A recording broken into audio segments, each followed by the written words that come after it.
Magandang hapon mga ka-Toyota. Meron tayong for release today. New Toyota Innova XE Diesel Automatic. Start with 1,381,000. Yung kulay na napili ni ma'am is yung black. Yung client natin is all the way from Northern Samar pa sila. Yan.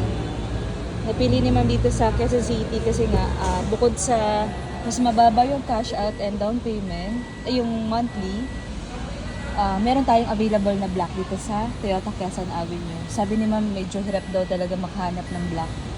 Yan, meron siyang touchscreen monitor, may audio control sa steering, naka-install na din yung free seat cover and matting. Tapos ang napiling shade ng tint ni ma'am is dark tint. Ayan. Check din natin dito sa second row. Ayan. Sobrang luwag. Meron din siyang aircon vent hanggang third row seats.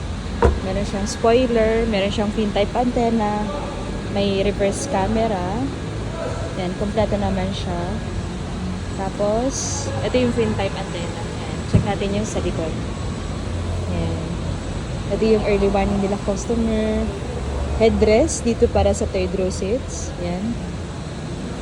Checking lang natin. Tapos ito, naka half top. Body color na yung door handle and side mirror cover. Meron siyang side repeater available. Yan. Uuwi na nila to ng Northern Samar sa Paisud. Yan.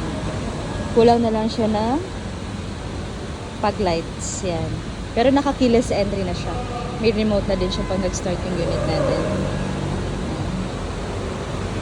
Sa mga naghahanap po ng available na Innova XE, meron po tayo dito sa dealer. Salamat po!